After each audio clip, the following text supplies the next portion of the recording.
Alright, today guys we're going to be changing a wheel bearing on a Cla250. This is a 2016. I'm going to try this with no press, no bearing press, nothing. So you guys will see how that goes in this video. This is my first time changing a wheel bearing on this. So far I've needed a E18 for the 2 bolts on the back of this caliper. It's one here, one here. I see a lot of people take apart the whole caliper, compress the brakes and all that, but it's like, why would I waste that time? But I could just take the whole thing out as one piece and then hang it up on something, so you're not putting any stress on your brake hose. I took these off. You gotta hold one side, take the other side off. You guys should know that. With a 13/16, took those off. Believe I needed a 7/8 for the tie rod one. It zipped right off with no problem. Maybe because I got those changed recently. Then we're gonna have to get to this control arm bolt, which I will let you guys know what size that is. It's probably, I'm not sure what size that is, but. Alright, so that was the same size, 13/16. So you won't need nothing extra. That should come off easy. Just grab like a heavy hammer, just keep hitting it down there so that it'll free it up. It should drop down. But make sure you have these bolts out when you're doing that bottom part. This part for the tie rod, as you can see, I already got this free. So I could just spin this off.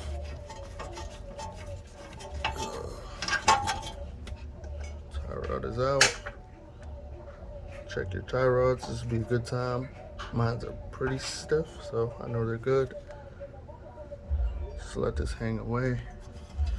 And then you want to make sure these are out and start hammering away like right here at this, so this can drop down.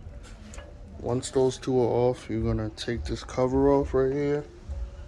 I need to get like a flathead or something to get this off.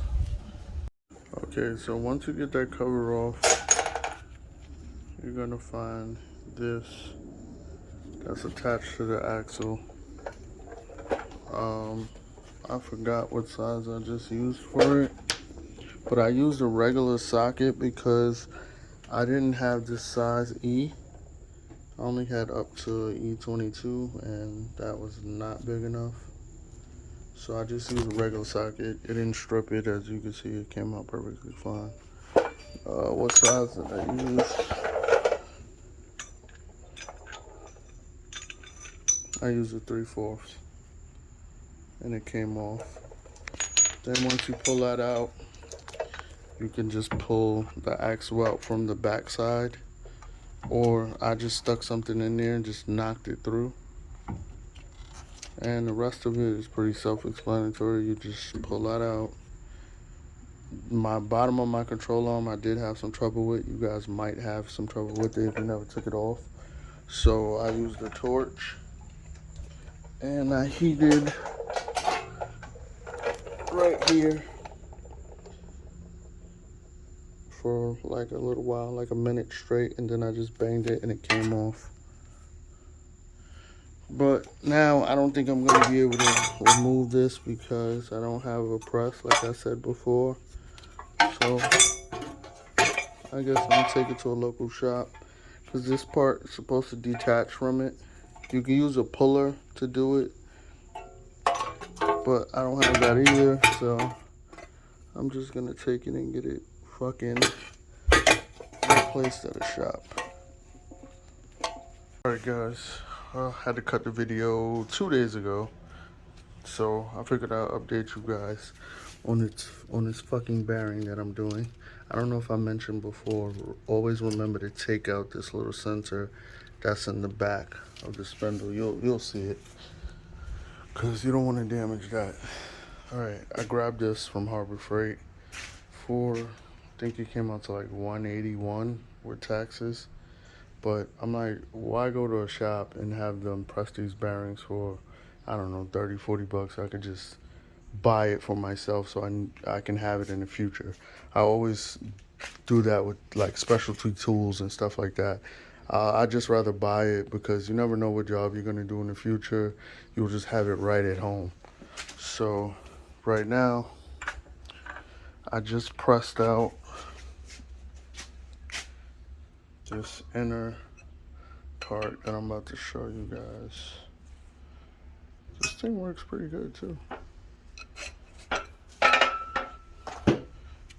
I just use a socket, 32 millimeter for, as you can see, the bearing comes in this way. So it's this little ring right here that holds the axle. This has to come out. So you can either try to pulley or try to bang it out. You see it's halfway out. I already pressed it. I heard it pop on the bearing. It came out. So once this comes out, then it's going to be the next step to press the bearing out. Alright guys, so this is what you're going to end up with. See how this whole piece comes out of the front? And then you're going to be left with this bearing here. It's going to look like this. Now I would spray this down. I'm using some PB Blaster. What the hell? Oh, my bad. Yeah, I'll spray this down. Let it sit for a minute or two because you know that there's mad fucking rust behind this from it being outdoors. And then I would take like a flathead, put it in one side of this. You don't want to put it on one side where the opening is. You don't want to damage that. And just tap it with a hammer a little bit after it soaks for like 5 minutes or so. Tap it with a hammer and it should just move a little bit. Once it's moving, then if you guys have the proper tool, the little clamp pliers, you just put them in, take this out, and then you should be able to get the bearing out. Alright, finally got this bearing out. It's over there. Shit broke apart. I had to use like this little pulley I had because it was around the same size. I just put it on top and pressed it out with the press. My shield did break, unfortunately. She was rusty as hell anyway. I'll replace that at another time, but this shit seems to be pretty good. I definitely got these bearings out.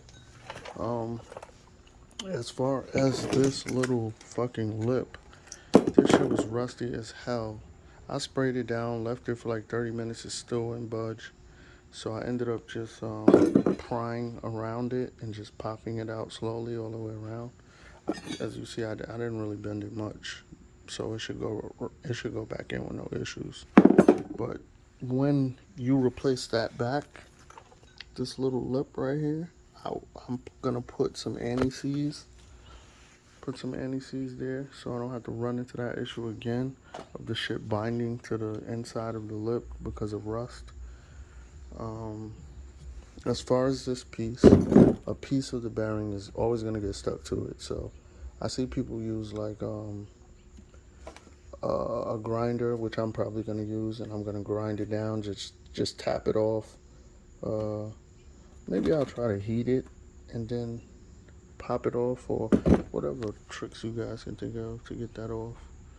But I'll probably just cut a little bit. But if you guys cut, just be careful not to cut here. And just get that shit off. And then I'll just, here's the new bearing. That's the model number. That's the part number. If you guys want to order the same bearing. Yeah, like I was saying, I got cut off.